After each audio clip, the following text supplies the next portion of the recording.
With the news coming last week that Christian Horner had been sacked by Red Bull, or at least removed of his team principal job by Red Bull, it entered a 20-year period that saw Horner become one of the most successful team principals in Formula 1 history. And while it was a shock, and by shock I mean there wasn't that much whispering in the background that this could be coming, it's not like we can pretend that it wasn't going to come at some point. Poor results, potentially losing the golden goose to Mercedes, the car being an absolute dog to drive, and the allegations surrounding text messages being sent to a female colleague. The carnage this caused behind the scenes saw Adrian Newey quit his job and move to Aston Martin, with Newey also not liking how the design team was functioning, given that Pierre Vacher and team were getting credit for some of Newey's ideas, supposedly. And because Horner wasn't suspended or sacked in the wake of the scandal breaking, Jonathan Wheatley has now moved to Sauber, ready to be the team principal when Audi enters in 2026. And as I detailed in a video on Friday covering everything that's happened and where it all went wrong for the once dominant team from Milton Keynes, Horner was a polarising figure. You either liked him because Max was winning races and championships, or you hated him because he was a slimy, toxic individual who was very quick to tell the world how great his team was when it was winning, but would then be running to the FIA accusing all the other teams of cheating when his team wasn't winning. And we've seen this in the last few months, with McLaren's flexing wings, then the water in the tyres, then something else, then something else, and then something else. And it seemed after McLaren won the Spanish Grand Prix when the flexi wing ban was brought in, he'd run out of things to protest. But it is what it is. But either way, he was getting stuff done. Starting in 2009, Red Bull got their first win with Sebastian Vettel, and over the next 4 years, Vettel and Red Bull would win 4 straight constructors and drivers doubles, establishing Red Bull as one of the front-running teams in Formula 1, and the cars remained competitive for the next 15 years, winning a race almost every year with the exception of 2015. That's quite a streak. And then Red Bull would have 4 more drivers' titles in a row with Verstappen, and that run looks like it will end this year. But before 2010, Red Bull was seemingly nowhere. They were just another mid-grid team covered in energy drink logos. So what happened in that initial period, that period between 2005 when they first came in to 2010 when they started winning? Well, for that we need to go back all the way to 2004 when Red Bull wasn't Red Bull, but it was Jag. In 2004, Jaguar was sitting around and not really doing anything. Ford wasn't really willing to put the money in, and I've done a full retrospective on the Jaguar team simply titled, Did Ford Even Care? Because it's a good question. Ford wasn't spending much money and was wondering why the results weren't coming, which, you know, if you don't spend you don't get results, and their best result had been third, twice. But it was mostly a sea of retirements because the car wasn't doing too great. Mark Webber did the best for the team, not only scoring the bulk of Jaguar's points in 2003, but also putting that green car in positions it shouldn't really have been on a few occasions. By the time 2004 rolled round though, Ford was ready to pull the plug. Ford was losing about $50 million a year on the F1 team. This, and a revolving door of management, led Motorsport magazine to call Jag an employment bureau rather than an F1 team, and Ford was looking to get rid of the operation as quickly as possible. The Jaguar operation had been a disaster. Instead of having their own wind tunnel at Milton Keynes, they had to use one in California. The bureaucracy of Ford management meddling in the team had destroyed the vibe that the previous Stewart team once had, and it's reported that Cosworth was getting more attention from Ford than the team was. So in came Deitrich Mateschitz, the boss of Red Bull. Deitrich had once been a big shareholder in Sauber, but when Sauber signed Kimi Räikkönen instead of Red Bull driver Enrique Bernaldi, Mateschitz pulled his shares. With Ford not finding a buyer, Mateschitz came in with a single pound coin and bought the team, with the proviso being that Red Bull invest around $200 million in the team over the next few years. For 2005, the green cars were painted to look like energy drink cans, and they maintained the Cosworth V10s that Jaguar had used the previous year. But in one of the cars, they had an unlikely driver. They'd signed David Coulthard as an experienced driver to partner Christian Klein. Klein was a Red Bull driver and had been part of Jaguar in 2004. And signing Coulthard was a statement of intent. And although DC wasn't exactly the most successful driver in the world and never won a world championship, he still had 13 race wins to his name and had driven for Williams and McLaren prior to moving. He had experience and he had knowledge, and would have been a good starting point to help develop the car, while the second seat could be used to put Red Bull's own drivers in. But they'd actually signed Coulthard only a few weeks before the season started. Just before they signed Coulthard, Red Bull appointed some 32-year-old ex-racing driver as the team principal, some guy called Christian Horner. Horner was the founder of Aidan Racing in 1997, setting the team up using money borrowed from his dad, and he also bought the team's transporter off a guy called Helmut Marko. It's funny how all this melts together, isn't it? And during this time, Horner had been racing in Formula 3000, now Formula 2, and only scored a single point, that being the season finale at Jerez.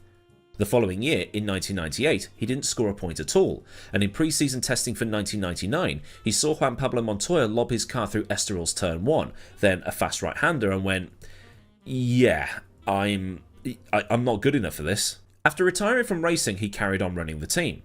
Aidan would win the F3000 title in 2002, 3 and 4, and Horner had ambitions of getting into Formula 1, all the while running Vitantonio Liuzzi, a Red Bull driver that Helmut Marko had put in the team. At the same time, Bernie was on the lookout for new blood in the sport to try and spice things up, no pun intended, in the management department, and Bernie helped Horner put a bid together to try and buy out Jordan. But he and Eddie couldn't agree on a price and the deal went nowhere. But when Red Bull bought Jaguar, Helmut Marko told Horner that Mateschitz wanted to talk to him, because Mateschitz had big ideas for the team and wanted all traces of the Ford management gone.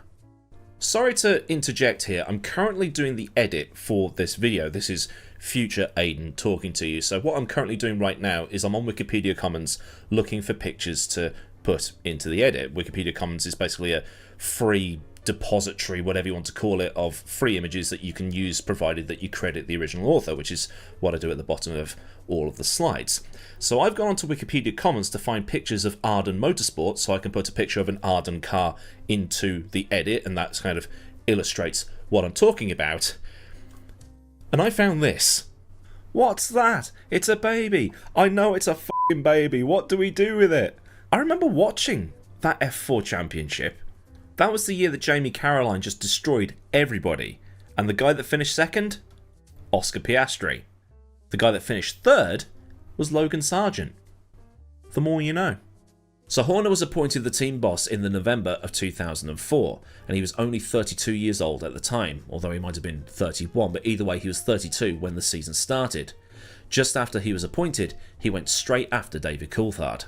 It's actually quite funny, because DC and his manager Martin Brundle had already talked to Jaguar, but Coulthard had gone, "I'd rather quit racing than drive for this lot because of how badly it's run."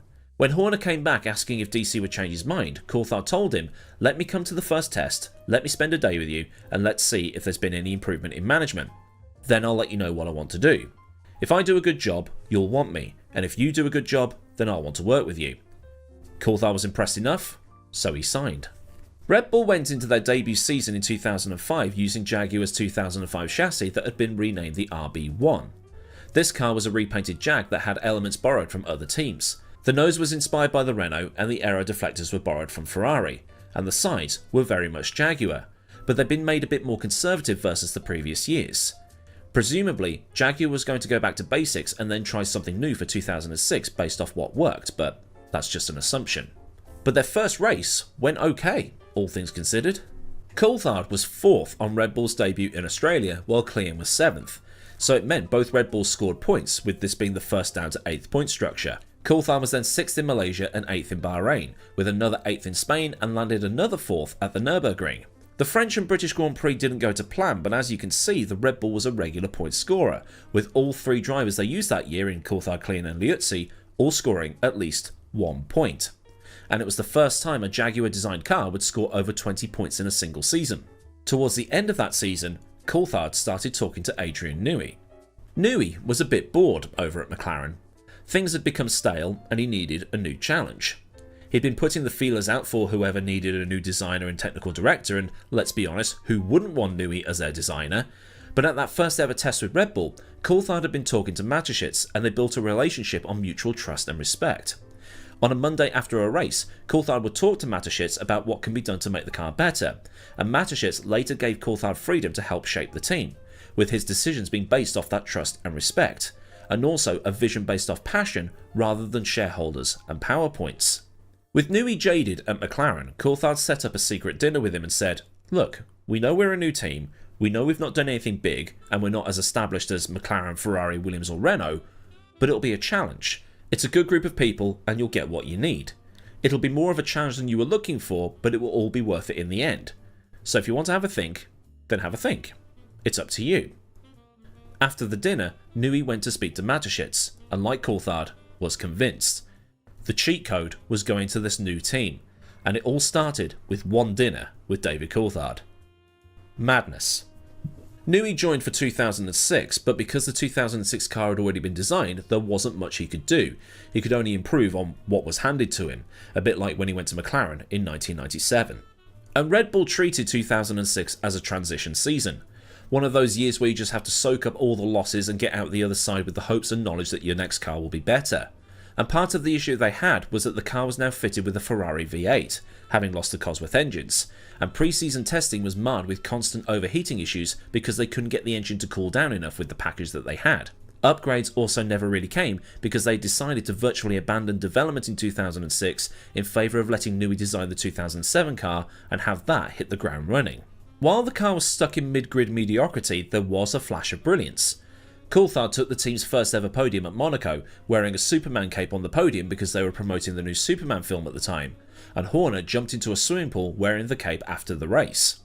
But while Coulthard was able to get his podium of 4 other points finishes, with Clean getting 2 8th places, the car had issue after issue, with a combined 12 retirements over the course of the year, most of them transmission, gearbox or hydraulic related. But after that season of doom, Newey's first Red Bull was going to hit the track in 2007. The RB3 was here, so what improvements could it make? It was hoped it would at least work a tiny bit better. After 1 year of Ferrari engines, Red Bull was now with Renault, and part of the reason for switching was to do with engine parity, something they were just not going to get with Ferrari and something Renault promised that they would get. And when you're a team looking to move forward, why go for an engine that wasn't going to be the same as the factory model? It made total sense. The Ferrari engines, meanwhile, went to the Toro Rosso team, who had been granted use of a Cosworth V10 through 2006. And speaking of, the launch of the two cars had been a little controversial, because Williams and Spyker accused the Red Bull operation of fielding 2 identical cars. Well, 4 identical cars, which were designed by an outside party, which violated the Concord Agreement. After an investigation by the FIA, the cars were deemed legal, although the loophole would be shut a few years later. Joining Coulthard for this year was Mark Webber, who had been signed from Williams, and Webber was no stranger to the Milton Keynes factory since he'd worked there when the team was Jaguar, and the new RB3 was very much an Adrian Newey car. The difference between 2006 and 2007 is massive, as the car now looked to exploit all the aerodynamics that were available, and Newey had taken some design cues from his previous McLarens, such as the MP420. But like the MP420, this Red Bull wasn't particularly reliable. Red Bull was using a seamless shift gearbox for the first time and it was proving to be quite temperamental. Another issue they had was something along the lines of the fuel filler cap not opening properly. In an era of refueling, that's quite an important thing to need to fix. With reliability proving to be an issue, Horner ordered the team to get to the bottom of it so that it would not be a problem into 2008. Something that he should have done at some point in 2024, but hey ho. While reliability was a massive issue, the team was still scoring points. Coulthard was 5th in Spain and at the Nürburgring before getting 4th in the pouring rain at Fuji, while Webber got Red Bull's 2nd ever podium at the Nürburgring. This took Red Bull to their best Constructors' Championship position of 5th. So you might be thinking for 2008 the car might be even better still, but it was still a little bit lacklustre. Red Bull, with Newey's brains, were expected to be one of the best of the rest teams through 2008. It was expected that McLaren or Ferrari would be taking the Constructors' honours, with maybe Renault in 3rd and then Red Bull 4th. This being based off how Red Bull had been 5th in 2007. The car was competitive in pre-season testing, with Webber and Coulthard setting the fastest times at some point during the testing programme, and that brought big hope for the opening round of the 2008 season. Red Bull also debuted the shark fins in testing, which was a bodywork design that the other teams scrambled to copy before that first race. But unfortunately though, both cars didn't reach the end of that Grand Prix. Webber was taken out at turn 1 and Coulthard later retired with collision damage after being hit by Massa, who was trying to make his way through the field after binning it at the first corner on the first lap. And Coulthard was not happy about being hit, saying that he would, quote, kick 3 colours of shit out the little bastard. And it's worth loading that clip up just to hear James Allen guffawing in the background and Louise Goodman trying to move things along. But there were, once again, flashes of brilliance.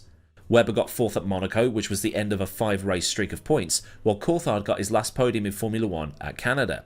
Coulthard would announce his retirement at the British Grand Prix and would only score once again all year, 2 points scored at the Singapore Grand Prix. Webber, meanwhile, would score points on 9 occasions, 50% of the races entered. Due to Coulthard not scoring as often as he should and Sebastian Vettel taking his first win at Monza that year, Red Bull actually finished behind Toro Rosso in the Constructors' Championship. So we enter 2009, with Ferrari and McLaren fighting so hard through 2008 they might be off the pace come 2009 with the brand new regulations. This was Red Bull's chance to move forward up the grid. And they almost did it. Vettel would take the team's first win in China, but they were behind the brawn of Jenson Button for the first part of the season. Given Brawn had that genius double diffuser, a design hack that exploited a hole in the rulebook larger than Sagittarius A. Button and Brawn would take the early advantage in the season, but after the other teams started making improvements to their cars while Brawn couldn't due to lack of money, Red Bull closed the gap and started winning more often. Button's last win for Brawn would be in Turkey, but the Brawns managed to hold on for just enough, and I mean just enough, to take the championship with a round to spare. The Brawn team would be Mercedes for 2010 and the pecking order would change, with Red Bull now firmly within the top teams for 2010 onwards. There were some initial fears for that car. In the early parts of testing, the gearboxes were overheating and they had to fix it really quickly, and the Red Bulls turned out to be the fastest cars on the track, at least until the Brawns came along and started demolishing everybody. But the results for the team showed a stark turnaround in fortune for the new regulations that kicked in for that 2009 season. Slick tyres, needing to find a way of keeping the rear glued to the ground and other things worked in Newey's favour. And after a slow start to the 2009 season, with Vettel 13th and Webber 12th at Melbourne, and then Vettel 15th in the abandoned Malaysian Grand Prix, the results picked up. And with 153.5 points to the team's name in 2009, they'd finally established themselves as a top team. And that 2009 season was no fluke, because the following year, Webber was at the top of the standings fighting with Alonso, Hamilton and Button before Vettel snatched the title from under their noses. But it wasn't the cleanest season though, because there were a couple of controversies. Vettel wiping himself out of winning contention at Turkey, and then the not bad for a number 2 driver moment at Silverstone. But Red Bull had firmly arrived. They were championship contenders, and they wouldn't be toppled until 2014 when Mercedes hit the hybrid era running. And all of this isn't bad for the leadership of a then 37-year-old failed racing driver from Warwickshire. Mateschitz took a punt on Horner, and within 4 years they had a car capable of challenging for the championship. And then after just 5 years, they had a car that won the championship, and had 2 separate eras either side of the Mercedes era. Red Bull had a vision, and they achieved it. They did exactly what they had to do. Which makes it a shame that everything has since fallen apart.